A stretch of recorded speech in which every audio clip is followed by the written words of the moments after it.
Bonjour à vous. Dans cette vidéo, je voudrais parler de l'autonomie au travail. Bon, il y a beaucoup de choses à dire sur cette question parce que souvent on me dit mais oui, c'est un travail dans lequel c'est super, on a beaucoup d'autonomie.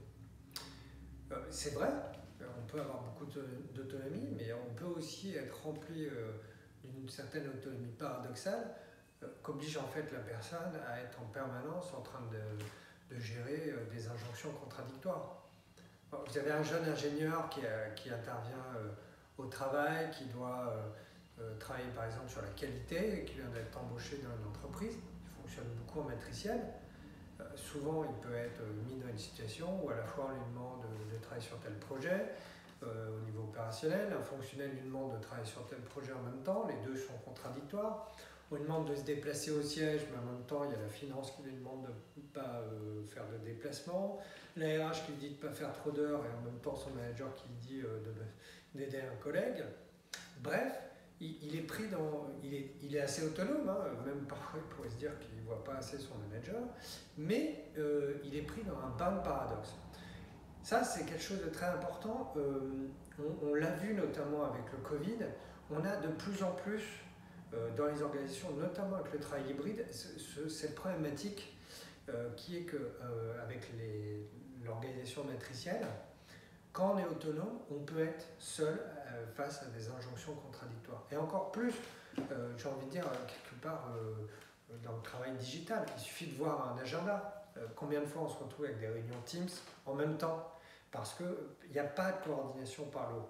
Si on attend à ce qu'il y ait de la coordination d'un système matriciel par les équipes de direction, c'est comme le monstre du Loch Ness, ça n'existe pas. Enfin voilà, il faut vraiment, peut-être qu'un jour on le trouvera, mais il y a très peu de coordination par le haut. Pourquoi? Parce que là-haut, au niveau du comité de direction, l'objectif c'est que chacun garde sa place, chacun garde son terrain. Il y a très peu de coordination et la plupart du temps d'ailleurs, ils n'ont aucune conscience de ce qui se passe en termes d'activité réelle dans la matrice. Donc le collaborateur, il est placé au milieu et quelque part, s'il a un style de management au-dessus de lui qui est très dans le contrôle, c'est pas du tout la bonne réponse parce que dans ce contexte-là, la bonne réponse, c'est de faire en sorte, quelque part, d'aider le collaborateur à pouvoir prendre du recul, à prioriser, à clarifier son rôle par rapport à ces différentes demandes contradictoires. Et surtout, faire en sorte de vérifier qu'il ne soit pas en train d'intérioriser des demandes qui sont contradictoires. Voilà. S'il est capable de se dire, effectivement, le déplacement, il faut que je fasse un peu attention, mais il faut que j'en fasse un peu, que c'est plutôt tel projet sur lequel je dois aller qu'un autre, ce n'est pas des injonctions contradictoires, c'est de la complexité. Il est capable de pouvoir le gérer. Par contre, s'il se met à vouloir faire 100% sur tout, notamment parce qu'il est très engagé, notamment parce qu'il est perfectionniste dans le fonctionnement, il peut être en difficulté dans ce mode-là.